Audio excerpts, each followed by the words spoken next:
Depending on the source, or even which particular headline they ran today, the conflict in Iran is the reason that Bitcoin's price is either up or down. And in an example of history repeating, or at least everything old is new again, the media once again claims to know the true identity of Satoshi Nakamoto. We will get into all of this and more, as well as make our weekly Bitcoin DCA stack on today's episode of the Bitcoin Bulletin Podcast. This podcast is for information and entertainment purposes only. Nothing on this podcast should be construed as financial advice.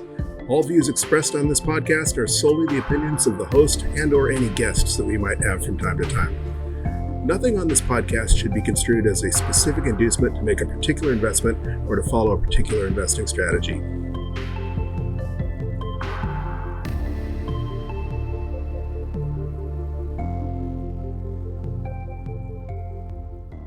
Guten Tag, buenos dias, morgen, and welcome to episode 263 of the Bitcoin Bulletin Podcast. I am your host, Chris, and as usual, I am coming to you from, well, this time an undisclosed location on Florida's beautiful Space Coast, where it has been another soggy couple of days here in Florida. I guess our dry season has officially come to an end, which means hurricane season is right around the corner. We have already gotten a relatively impressive 4.5 inches of rain out of this storm at my personal weather station. That works out to 114.3 millimeters for those of you on the metric system. So definitely not the most rain we've ever gotten out of one storm. Definitely not hurricane level or tropical storm level, but an impressive amount of rain considering that we often go through a month or two. That's usually about a 2 to 3 month span during the early part of spring here on the Space Coast, where they consider that the dry season. And it's funny because they measure a drought whether or not we've had a certain number of days with less than a quarter of inch of rain, not no rain. But it's amazing how dry it gets in the swamp when you only get a quarter inch of rain or so out of storms that only come every couple of weeks. Speaking of the storm, the peak wind gusts are making kind of a whistling sound every so often where I'm recording. So if you hear a whoo periodically during the podcast, that would be that. I also have one of our family security dogs with me. She's a good girl and she's behaving, but every once in a while she gets up and turns around. She's laying down right next to me and really behaving super well. But when she does just get up and spin around, sometimes it makes a little bit of a clunk. And I'm recording on my backup portable microphone, so I don't have the soundboard and all the good noise canceling that I normally have. So bear with me if today's podcast audio quality is a little lower than our par we like to set. Getting back to the weather, though, I'm kind of a weather nerd. I mean, I usually appreciate stormy weather, and unless it interferes with something that I have planned, it's usually enjoyable. I think stormy days at the beach are some of the most beautiful, but today did interfere with my plans, and that's why I'm not recording in the Bitcoin Bulletin Podcast studios. But weather aside, it has been a really amazing week. We started off watching 4 astronauts blast off from Kennedy Space Center just a few miles north of the studio, and then watched in amazement a few days later as they made a historic pass around the moon. They set the record for the furthest that any human has ever been from Earth. So I want to wish a Godspeed to the crew of Artemis 2, who is still on their way home as we speak. Should be splashing down in a day or so off the coast of Hawaii, I believe. Besides the literally out of this world news, there has been a lot of Bitcoin news to talk about, including the New York Times claiming to have unmasked the identity of Satoshi Nakamoto. Yahoo Finance ran the headline this morning: the New York Times may have found Bitcoin founder Satoshi Nakamoto. Here's what you need to know. The article leads off, for years, Bitcoin creator Satoshi Nakamoto has avoided discovery. Now, a 10,000-word New York Times investigation may have unraveled the mystery, landing on British computer scientist Dr. Adam Back as Nakamoto. Where have we heard that before, right? The article goes on to outline some of the things that Adam was involved in that are related to Bitcoin, but deeper into the article, they tell you precisely why they are making this claim. The article says, New York Times investigative reporter John Karayu, with the help of AI expert Dylan Friedman, compiled all correspondence from 3 important internet mailing lists that span decades. They compared the material to all of Satoshi's known writing. Back proved the closest match to him in each of the 3 writing analyses performed by the investigation. Notable quirks Satoshi and Back share include writing 2 spaces between sentences, using British spellings, and misusing hyphens the same way. Carrier proposes, sorry if I'm butchering that name, Carrier proposes that Back wrote those emails to himself as a way to create a cover story. All right. As you know, this is not the first time that the media has claimed to know the identity of Adam Back, and it's not even the first, Satoshi Nakamoto, I'm sorry. And it's not even the first time that they've named Adam Back as the most likely candidate to be Satoshi. Of course, he has specifically and now repeatedly denied being Satoshi Nakamoto, and it is important to point out that even this most recent claim simply says that his writing style was the closest to those that they compared it to. They put in several known people and then said who's the closest. But notice they did not claim that it was a match, just that he was the closest, let alone a perfect match. And some of the things they cite, for example, are pretty dubious, like, for example, double spacing between sentences. Well, that's exactly what everybody was taught to do in the English Writing Handbook up until about the Millennium generation. I didn't even know that was not supposed to be the case until maybe the mid-2010s, the 2015, 2016 era. And it is widely accepted, and Satoshi even proposed this himself when he chose the birthday for his anonymous personality, but it's widely accepted that Satoshi, just like most of the people that were involved in the early Bitcoin days, are Generation X. And this is precisely how Generation X was taught to write. And as far as using British spellings and parlance, well, that isn't bloody well unique to anyone in the online community. See what I did there.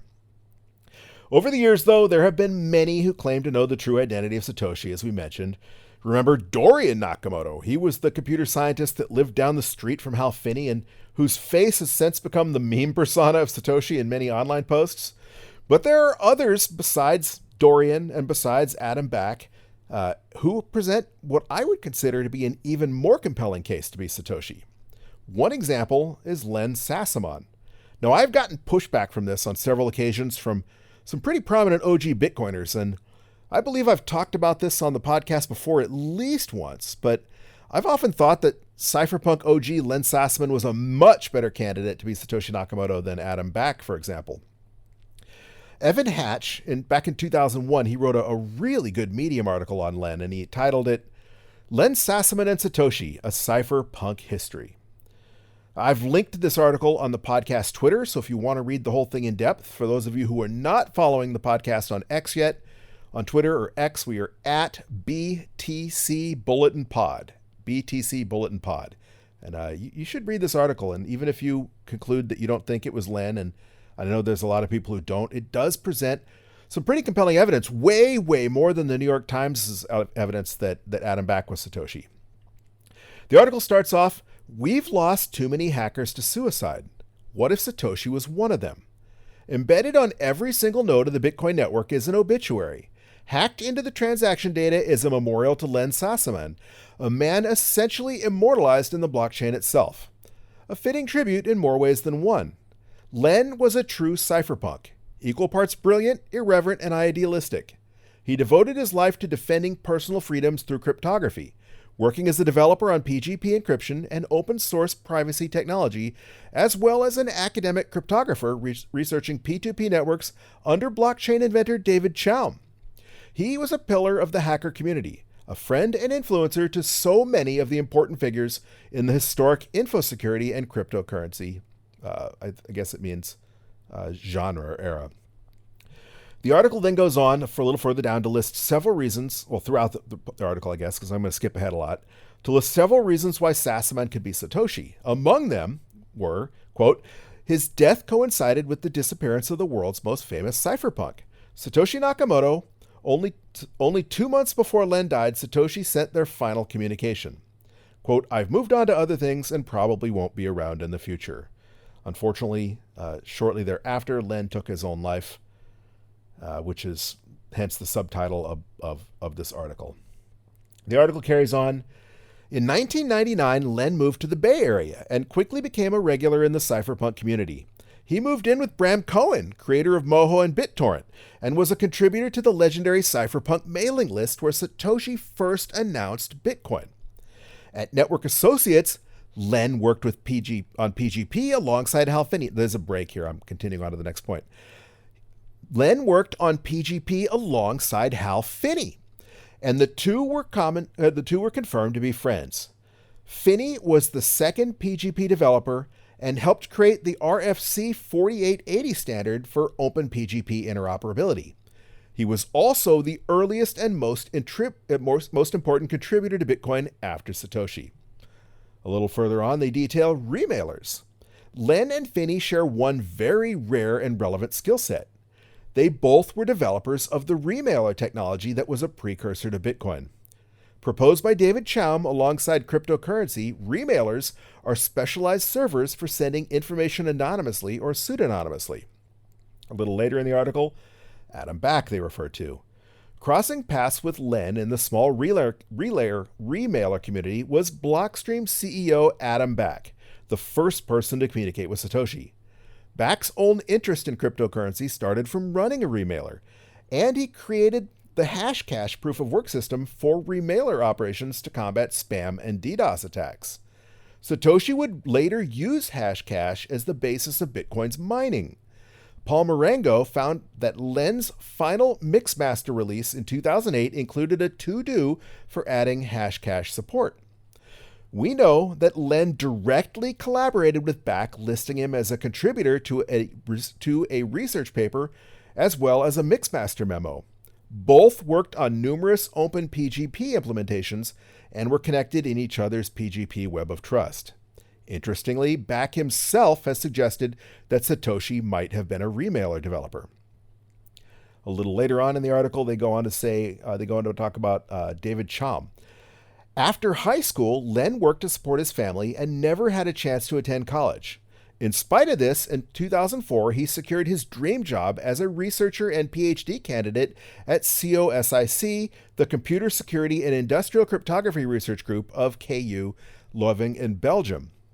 Len's PhD advisor at COSIC was none other than the father of digital currency, David Chaum. The article, a bit deeper, talks about Satoshi as an academic.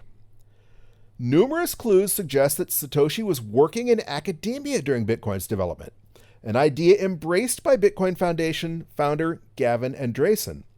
Quote, "I think he's an academic, maybe a postdoc, maybe a professor who just doesn't want the attention."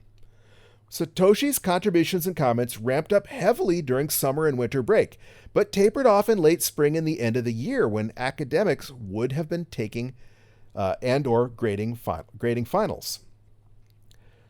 Continuing a little further, Satoshi in Europe. Since COSIC was based in Leuven, Len was living in Belgium during Bitcoin's development. This is salient given that a number of facts suggest that Satoshi was based in Europe. The primary focus of an earlier inquiry by the New Yorker, Satoshi's writing exhibits spelling and word choices idiosyncratic of British English, such as bloody difficult, flat, maths, and gray with the spelled with an E, as well as the date before month and then year format. However, Satoshi also refers to euros rather than pounds. Bitcoin's Genesis block also included a headline from that day's copy of the Times newspaper, the famous Times 03 January 2009, Chancellor on the brink of second ballot for banks. This headline was specific to the print version, which was only circulated in the UK and Europe. In 2009, the Times was a top 10 newspaper in Belgium and heavily used by scholars and researchers because of its widespread availability in libraries and its detailed index. And then further on it says, an analysis of Satoshi's posting history suggests they were a European night owl who worked on Bitcoin after returning from a job or school during the day. At one point, Satoshi also stated that an increase in mining difficulty happened yesterday, quote unquote, which would not have been true if he lived in the United States. And their list goes on and on and on. These are just a few highlights, a few excerpts from what's really an excellent article. So again, I've posted a link to this article on the podcast Twitter at BTC Bulletin Pod. I suggest you give it a read. If you don't know who Len Sassman is, even if you don't think he might be Satoshi and the article doesn't convince you, you really ought to know who he is because he was really important to Bitcoin one way or another. All right.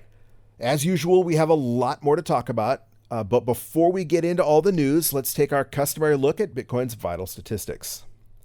At the time of this recording, we are sitting at a block height of block 944,250, and Bitcoin is ringing in at a US dollar value of 71,130, about little less than $3,000 higher than last DCA Wednesday, which means we're going to get fewer Satoshis as well. Each dollar that we convert into Bitcoin today, for example, is going to score 1,406 Satoshis, so down 60 sats from last DCA Wednesday. And that's the double-edged sword of Bitcoin's price going up. You know, we like to see the price go up as far as the value, the fiat value of our stack is concerned, but it also means we're going to stack fewer Satoshis. So that's just the way that cookie crumbles. Bitcoin's current price gives it a market cap of $1.42 trillion, significantly above that $1 trillion mark where Bitcoin became undeniably an asset to be reckoned with by the elite out there, by the trad fires, the Wall Street types. Obviously not the 2 trillion that we topped when we hit our all-time high, but still one of the most valuable assets in the world. And that is pretty amazing, considering that the price is down almost 50% from the all-time high. Currently, for those of you who value your wealth in shiny yellow rocks, it will cost you 16.9 ounces of gold to purchase just one Bitcoin. That is up 0.7 ounces from last DCA Wednesday as well. And in general, if you zoom out, the cost of gold in Bitcoin, gold is trending to zero in Bitcoin terms as the price of gold goes up and to the right. The price of gold, as the price of Bitcoin goes up and to the right, the price of gold goes down and to the right. For those of you who value something a little more tangible, a little more edible at least than gold, one Bitcoin will currently purchase you 3,978 large pepperoni pizzas from Papa John's, a pizza every day for just under 11 years. Plebs, that would put that out to the beginning of 2037. That's more than 3 halvings from now. So as I've often referenced when citing this statistic, who knows what the price of Bitcoin will be, but by 2037, it will certainly be a lot higher than it is currently, which means that you will probably never be able to spend that Bitcoin eating pizza as we reach the pizza singularity. That metric that you know has been my favorite for most of this podcast history, Bitcoin's 24-hour average transaction rate, is absolutely humming. Coming a little slower than last DCA Wednesday, but still an incredibly respectable 6.4 transactions per second on average during the last 24 hours. That is well above the 3.14, 3.15 transaction per second range that we used to say was indicative of really healthy on-chain activity. And that doesn't even include, like I've said in podcast after podcast, that metric is becoming less and less relevant because it doesn't include all the people spending Bitcoin on the Lightning Network and using other second layer solutions such as Liquid. I only know one person that uses Liquid, but I'm sure there's many more of them as well. Speaking of all that on-chain activity, the mempools are a little fuller than they were last week as well. And I'll take this with a grain of salt because it's been 24 minutes since the last block was mined, but Clark Moody's dashboard is showing 3,732 transactions pending in their mempool, up from just 159 last DCA Wednesday. And mempool.space, with their much more liberal mempool settings, are showing 35,220 transactions pending in their mempool, up from 18,351 last DCA Wednesday. Along those lines, if you need to send an on-chain transaction, well, depending on whose transaction fee estimator you're looking at, it will either be the same as last DCA Wednesday or maybe a little more expensive. Mempool.space is recommending 3 sats per VByte for a high-priority transaction. That's still just 25 cents, whereas Clark Moody's dashboard is saying a fee of just 1 sat per VByte will be mined in the next block or two. And that has been the case all day. I'm looking back at the last 5 blocks, and all of them included fees of as low as 0.13 or 0.12 sats per VByte. So I think that's biased by the fact it's taken a little longer than average for the last block to come in. So Again, if you are making an important on-chain Bitcoin transaction and you are trying to set your own fee, roll your own transaction, as they say, make sure you have the most up-to-date fee estimate and that you probably have more than one source of data so you can set your fee accordingly. Since the last Bitcoin Bulletin Podcast, in fact, right after the last Bitcoin Bulletin Podcast, there was an adjustment in the difficulty it takes to mine Bitcoin. Mining difficulty was adjusted upwards 3.9%. I've often said that's one of the more genius things about the Bitcoin protocol, that the way they seek to keep blocks coming in on an average of once every 10 minutes is if blocks are coming in too slow, they make it easier to mine, and if blocks are coming in too fast, they make it harder to mine to try and keep those blocks coming in at an average of once every 2 weeks. And we are 1,254 blocks away from the next mining difficulty adjustment. That's about 9 days from now, sometime around April 17th. And it's looking like that's going to be another decrease. Depending where you get your data, it's going to be a decrease in difficulty of anywhere from 1.39% to as much as 4.8%. And that is because blocks are coming in slower than once every 10 minutes, currently averaging 10 minutes and 29 seconds this difficulty epoch. Bitcoin's hash rate, the mining power securing the network, is coming in at a relatively robust 984.6 exahash on the 90-day average. The 2016 block average is pretty much in agreement, estimating 981 exahash securing the network.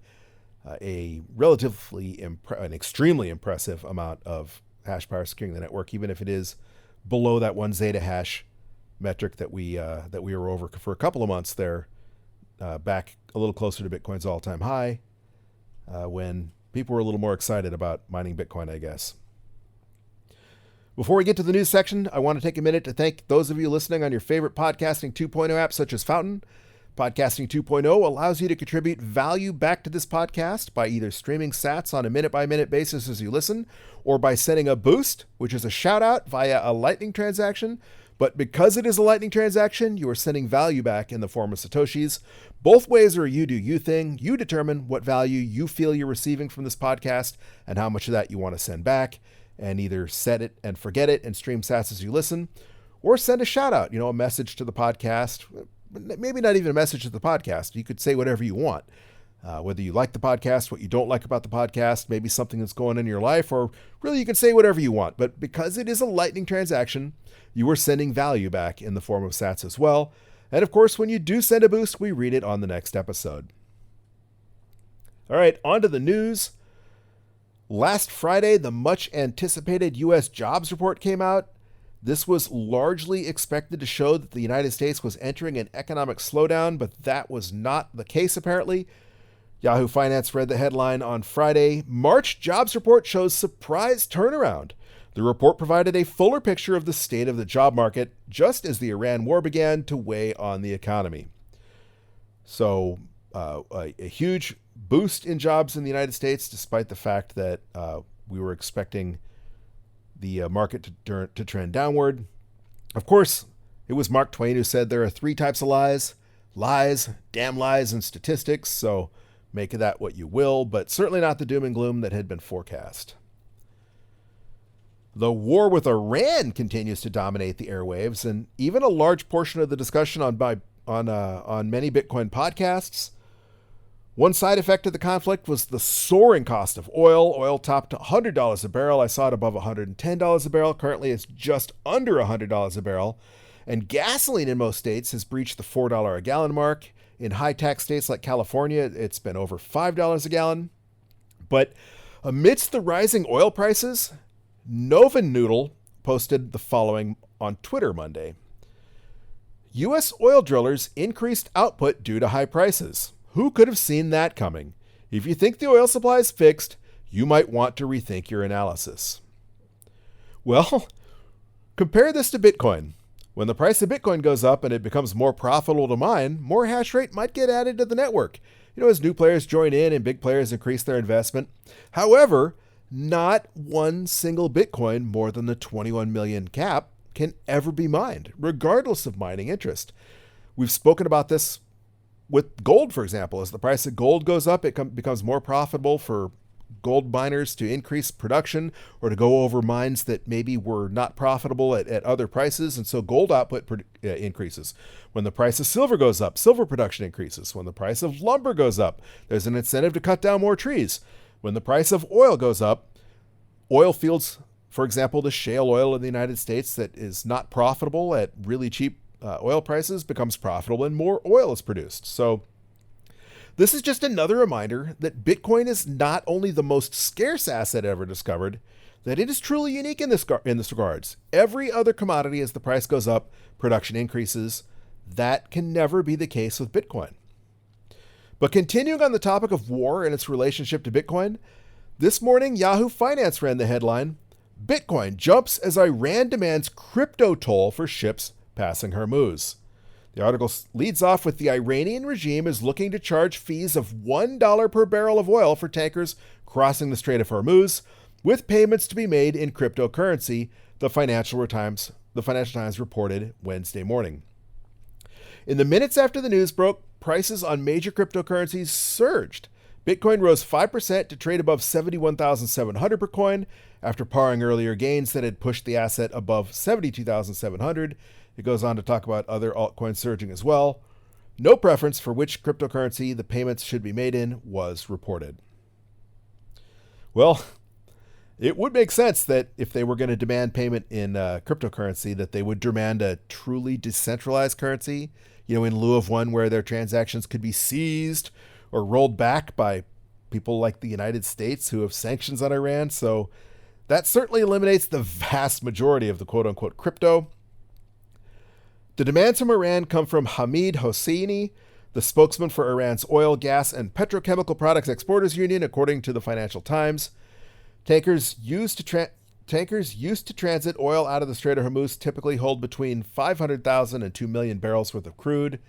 Each ship owner must email Iran with an accurate description of the ship's cargo, at which point Iran will dictate the fee for safe passage, the Financial Times reported.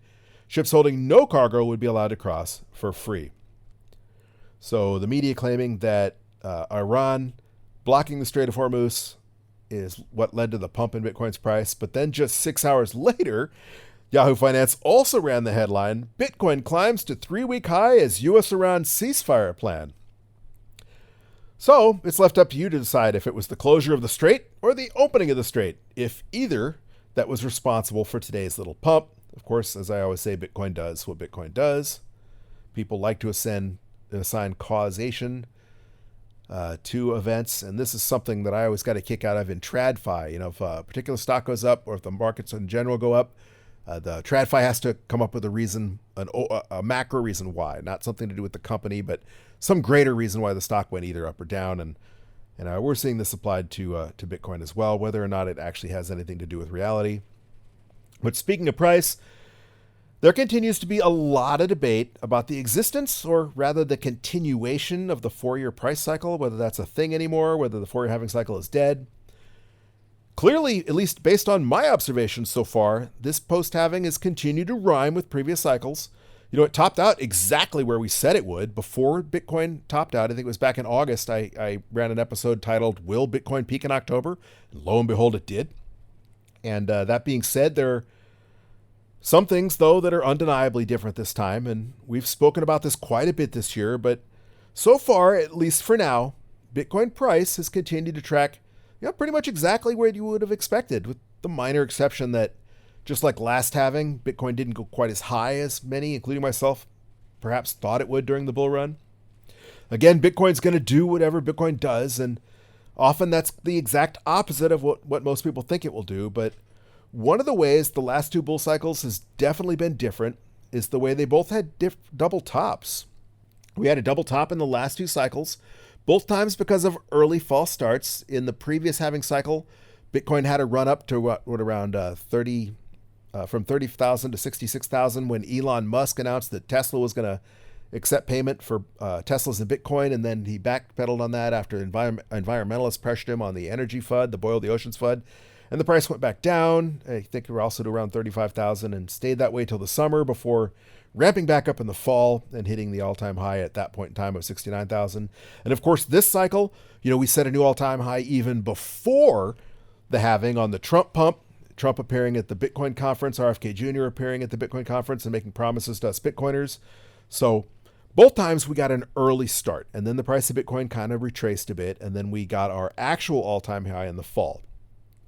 Either way, it's often speculated, by myself included, that early pump kind of stole from the euphoria phase a little bit. It sapped a little bit of energy, and so maybe that's the reason why Bitcoin didn't get as high as we might have thought it would. If Bitcoin wouldn't have taken off so early after the Elon pump, if it would have just started exploding in the end of summer, maybe it would have gone to the 125,000, 150,000 that a lot of people like Plan B were predicting. And so was also possibly the case this time.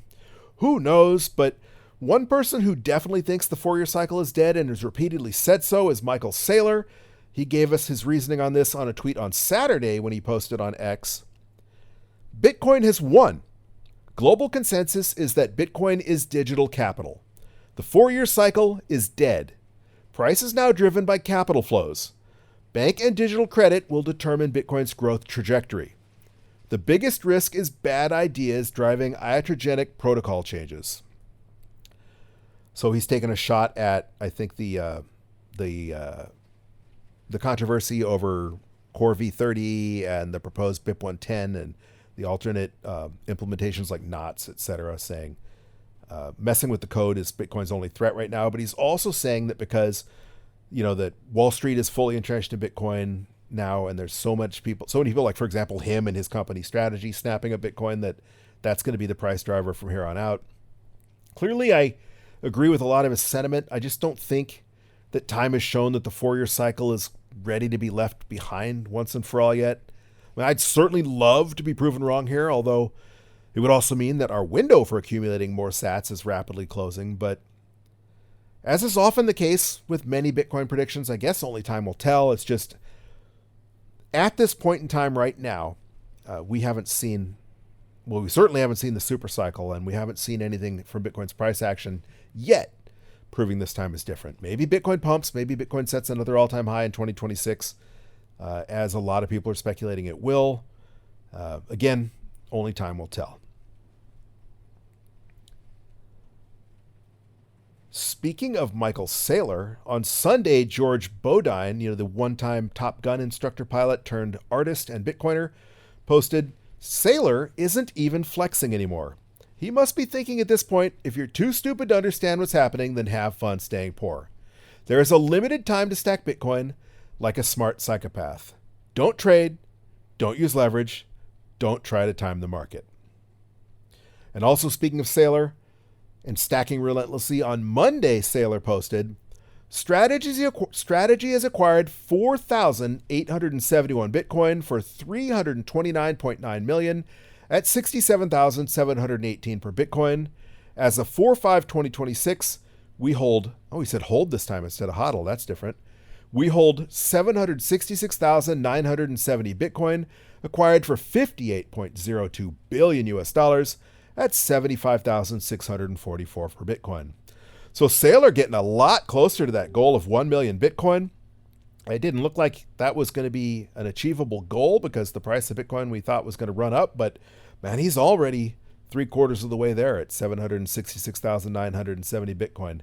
And he's lowering his average purchase price. I noticed that keeps going down as he buys cheaper and cheaper on the way down. So Michael Saylor doing his own version of DCA and stacking as much Bitcoin as he can. In his case, certainly stacking like a psychopath. Okay, one of the things I haven't spoken a lot about, but something that has definitely been an object of concern, an object of conversation, is the whole quantum computing FUD thing. There's that window again. I wonder if you heard that. I may or may not be able to get rid of that. It's actually kind of eerie that but back to the news. The latest round of quantum FUD still continues to echo around the walls of Bitcoin Twitter, even though, I think a lot of it is fizzled already. And we spoke about this, as I said, a little bit here and there on this podcast, but regardless of your technical level and what you're inclined to believe, BitPain put it rather succinctly in a post on X last week. They posted, "You can hold Bitcoin and risk that maybe if several gargantuan quantum engineering problems are solved at scale and at fantastic speed, and you hold your coins in a vulnerable address, and Bitcoin fails to upgrade, someone might theoretically be able to run a currently non-existent machine at enormous operational cost 5 to 10 years from now to steal your money. Or you could sell your Bitcoin for fiat and let the government start stealing your money today. Well put, BitPain, and that is all I want to say about quantum now, because I am not a quantum panican. Like I said before, I think quantum computing will probably happen one day. Whether it happens in the next 5 to 10 years is highly debatable. But either way, we still have time before we have to rush into any big protocol changes. And there are already protocol changes like BIP 360 out there that can be adopted in a hurry if quantum becomes a threat. So, all right, back to Bitcoin price. BTC Gus, who is at Scaracini777 on X, posted, focusing on short-term price action is low IQ. Stop hyper-focusing on it. Go provide value and stack sats. Hodl BTC long-term and win. Simple. With a graphic saying what you see happening, and it shows Bitcoin going up and down while the fiat line is flat. What is really happening is Bitcoin, if you zoom out, is going up and to the right, and fiat is going down and to the right. Okay. Speaking of long-term holding, it is time for our weekly DCA segment of this podcast. For those of you who are just joining us, every Wednesday, we stack a little bit of Satoshis using the dollar cost average method. What is dollar cost average, you might ask? Well, it is an investment strategy where you invest your money in equal portions at regular intervals regardless of price. The whole shut up and stack consistently thing, like they were just talking about. So for example, we set our equal portion at a simple $20 to show that anyone out there listening to this podcast, regardless of the financial system, regardless of your current financial position, as long as you can afford to put away just $20 a week, that it can make a significant difference in your life long term. And of course, we chose weekly for our regular intervals. We started doing this all the way back on July 28th, 2021, so closing in on 5 years ago now. Along those lines, today will be our 246th DCA Wednesday. There have been 245 Wednesdays since we began. During those 245 Wednesdays, we stacked a total of 11,636,039 Satoshis by converting $4,900 into Bitcoin at just $20 a whack. Perhaps as importantly, we managed to do so by not trying to time the markets at a relatively respectable average cost basis of $42,110.55. We've been at this a little longer than Michael Saylor, even though we're not stacking anywhere near as much. But, his average cost basis is $75,000. Ours is just $42,110.55. And that's really respectable considering the Bitcoin's in the $70,000 range right now. Of course, as we purchase Bitcoin more expensive than $42,000, that number is going to go up. If Bitcoin were to crash under $42,000, well, we'll keep stacking, and that number will trend down a little bit. Today, we've already made our stack because we have an automated DCA set up at Strike. It goes off every afternoon, whether we tell it to or not. So we stacked when Bitcoin was at a price of $71,528.20, and that means our $20 scored us 27,961 Satoshis. One of the neat things, one of the reasons we decided to automate that stack is because if you do set an automatic DCA with Strike, who is not a sponsor of the podcast, they let you stack Bitcoin with zero fees for doing so. So all $20 went into Bitcoin. And that's pretty cool because previously when we were stacking with Cash App, they charged a fee in about 25 to 40 cents, depending on what the fee was at the time, because they did raise it, which is why we stopped using Cash App. Anyway, the point being 25 to 40 cents of every $20 is going into fees. That was a significant amount of Satoshis that we were not getting, with 40 cents being at around 400 to 500 sats, depending on Bitcoin's price. And I want to stack every Satoshi I can. So the opportunity to stack for free was really cool. And also the ability to stack even if something comes up and I'm tied up at the moment, that my stack is still going to go off without a hitch. Those 27,961 sats bumped our total stack up to now 11,664,000 Satoshis. Nice round number, a couple of zeros at the end of that. It does increase our average cost basis because 71,000 is more than 42,000, so it increased our average cost basis by $70.52. But still, plebs, our average cost basis is still only $42,181.07. A price, especially when Bitcoin goes on to set a new all-time high, all your friends and family will call you lucky for having that as your average cost basis. But if you've been riding out the bull market and now this bear market, and if this is not your first cycle, for example, if you've been stacking the entire time this podcast has been stacking or even longer, then you know that you didn't get lucky, because hodling is not easy. Speaking of all-time highs, when Bitcoin reclaims that $100,000 mark, our current stack, without adding a single extra Satoshi, even though we've invested now just $4,920 we'll have a US dollar value of $11,664. When Bitcoin reaches that $1 million mark, which I know a lot of us, we have that as our moon, our current stack, without adding a single extra Satoshi, will have a staggering value of $116,640 US dollars. And plebs, if you've been stacking more than $20 a week, you're even better off. We spoke about Adam Back already in this podcast. But if you remember Adam, he said back in 2022 that he believes by the year 2032, so 2 halvings from now, one Bitcoin will be worth $10 million or more. And at that point, at $10 million Bitcoin, our current stack will be worth more than $1 million. $1,166,400 US dollars. Again, for stacking just $20 a week, $4,920 now at this point. Instead of that $4,920 being worth less, having less purchasing power, it would be worth a fiat equivalent of more than $1 million. And of course, who can forget Fidelity? You know, they made the prediction also in 2022 that by the end of 2038, one Bitcoin will be worth more than $1 billion.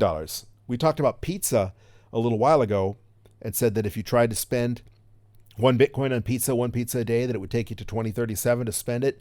But this prediction said that Bitcoin will be worth $1 billion by 2038, just a year after that. So if Bitcoin goes up on that kind of trajectory that would take it to 1 billion, you could easily see how you're never going to be able to eat all that pizza. You'd never be able to eat that last Satoshi's worth of pizza, because the value of Bitcoin is going to go up into the right way faster in pizza terms than you can eat. But either way, if Bitcoin achieves Fidelity's $1 billion mark, whether it does it by 2038, whether it takes longer, whether it does it sooner, either way, at the $1 billion mark, our current stack would be worth a whopping $116,640,000 US dollars. Again, plebs, all for converting $4,920 US dollars into Bitcoin, and doing so at just $20 a week. Before I wrap, once again, I want to appeal to you to make sure you're following the podcast on X or Twitter, where we are at BTC Bulletin Pod, like BTC, like Bitcoin, Bulletin as in Bitcoin Bulletin, Pod as in short for podcast, at BTC Bulletin Pod. I don't post a whole lot on there other than notices when episodes like this one come out. Today I posted a couple of other things that I thought you might be interested in, like, for example, that article about Len Sassman. So if I'm going to talk about something interesting in the podcast, oftentimes I'll post it there so you can follow along or read it at your leisure. But also, my DMs on X are open. I love to hear from you.